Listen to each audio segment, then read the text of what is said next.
There is just so much that I am not bringing this time around, and I think it's going to be great.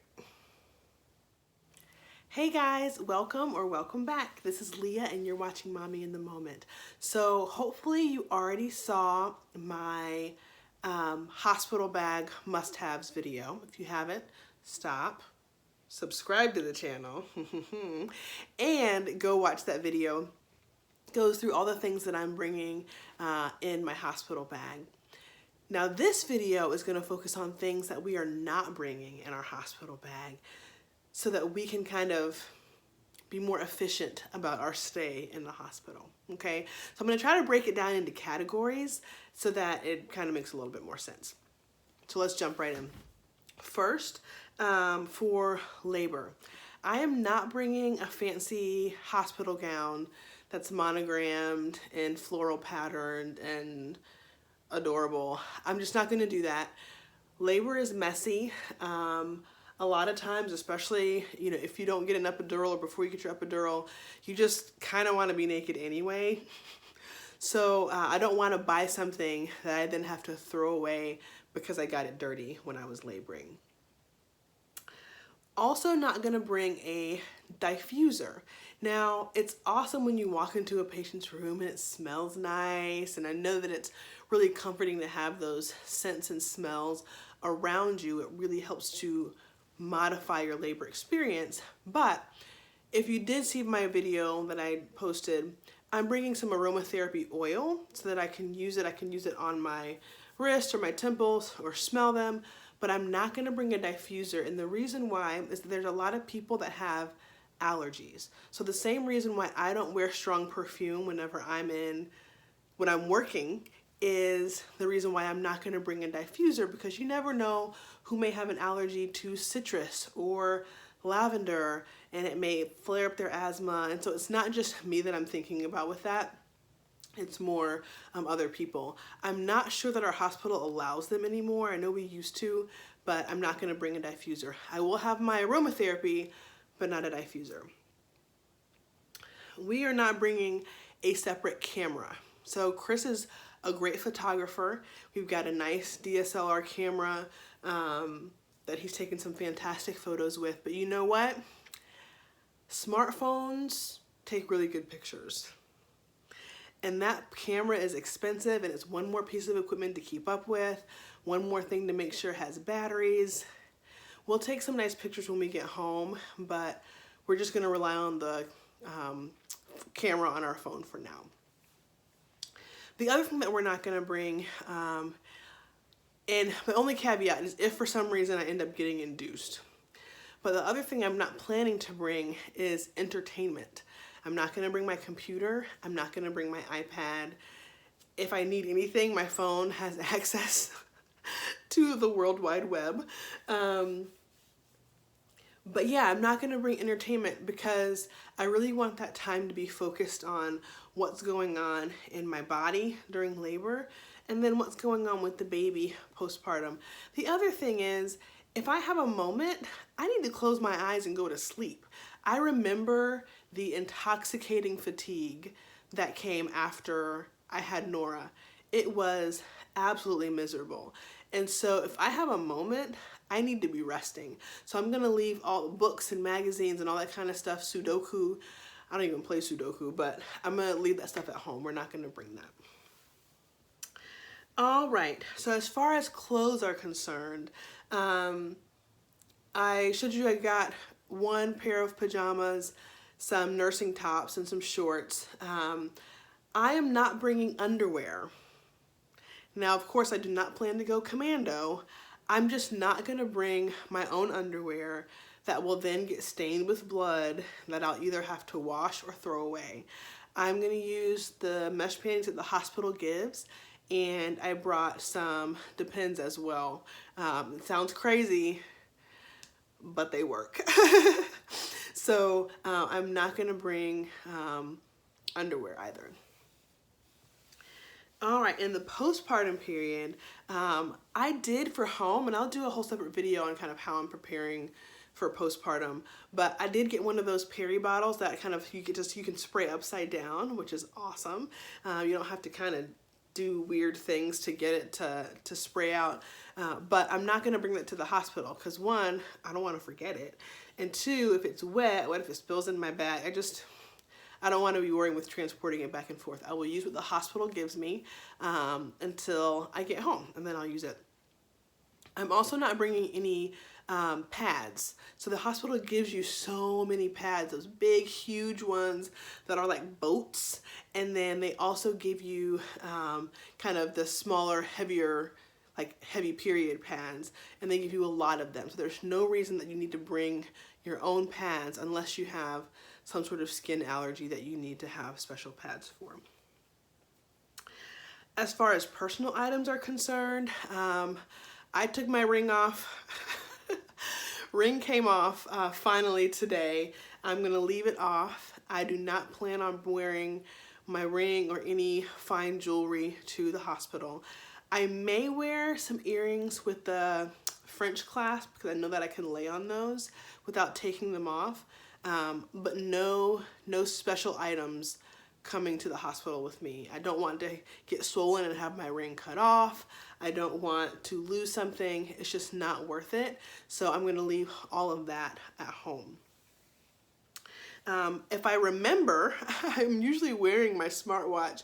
If I remember, I will take this off either before we leave the house or leave it in the car. But I do not plan to have my watch either. I just don't want to have anything of value that could be left or taken. And then excessive amounts of money. Now, you may want to bring cash, especially if your hospital has valet. A lot of times the valet at the hospital is free, but it's still really nice to tip the people who are helping you. So I want to make sure that we have that. If you might have to pay for parking at your hospital. So we're gonna have a little bit of money kind of stashed away, but not a lot of money.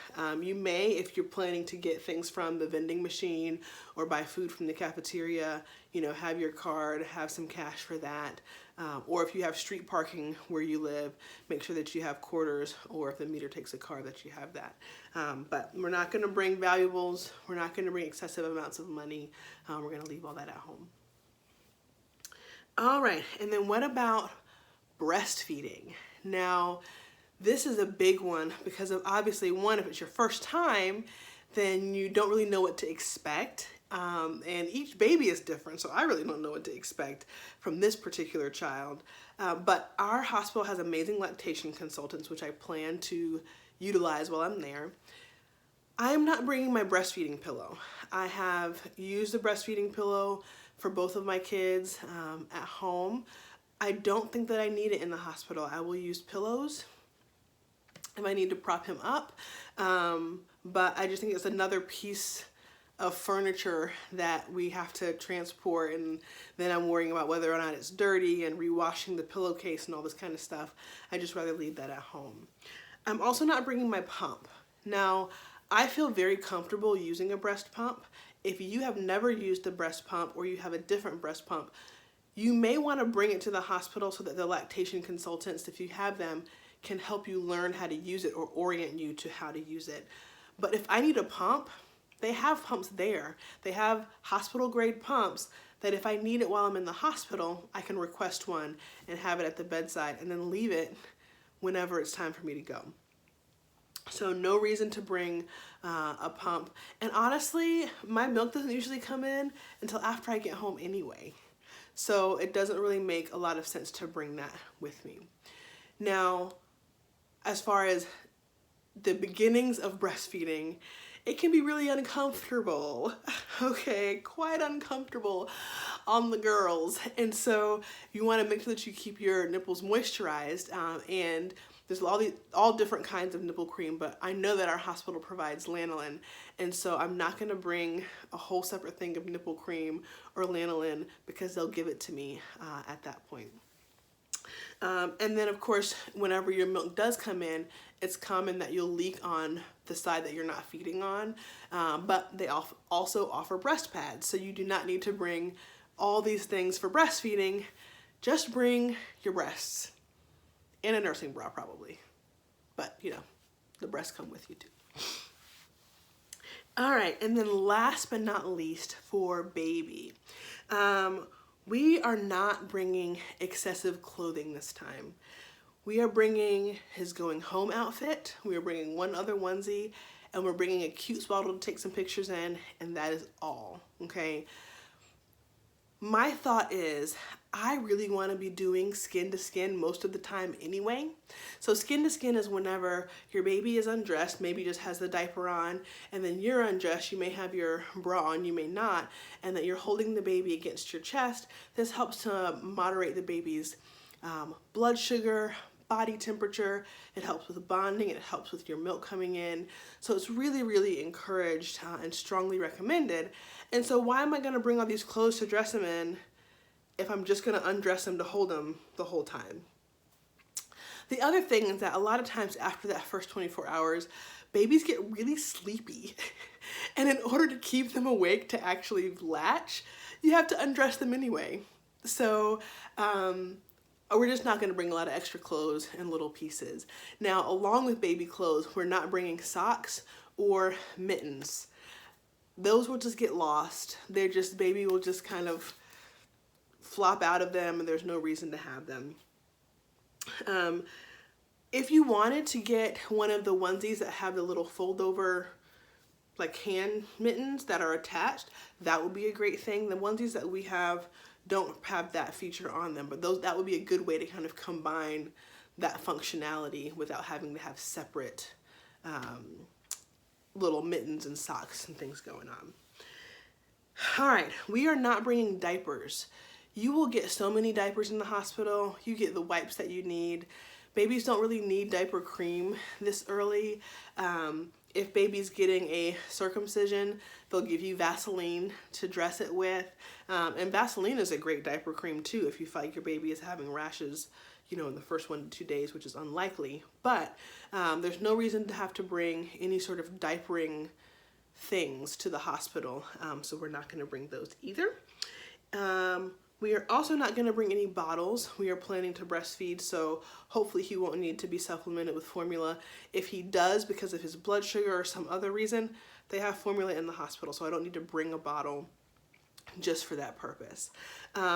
We are also not bringing pacifiers or the little pacifier clips because they offer pacifiers in the hospital.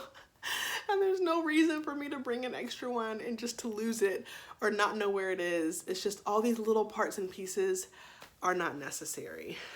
All right, guys, that's my list of things that I am not bringing to the hospital this time around. I think it's easy to get really excited and just want to have everything with you, but you're gonna actually leave the hospital with way more than you came with, not just the baby, but you're gonna have a bag of pads and swaddles and hats and pacifiers and all kinds of things that you get to take home with you. You really don't need to have an excessive amount of stuff, okay? So I'm hoping that this will help people kind of pare down so that you can really focus on your delivery and your baby and then getting the education that you need to kind of launch your postpartum period. If you've been through labor and delivery, what did you bring that you wish that you hadn't brought? What are things that you intentionally left at home that you think that could help other people? Comment down below and let us know, what is it that you left at home? Hopefully this was helpful. If you know anybody who is going into labor and delivery soon, share it with them. Subscribe to the channel because as you can see, I'm in the nursery now and we are getting this nursery loaded. So hopefully it'll be soon that we're done. It needs to be soon. It's coming so fast. It's coming so fast. But yeah, so subscribe so you can see the nursery tour and all the other ways that we're getting ready for the baby. Our bedside nursery tour, how we're gonna deal with like diapering stations, all kinds of stuff that I'm really excited about sharing with you guys. So hope you're having a wonderful day and I'll see you in the next one. All right. Bye.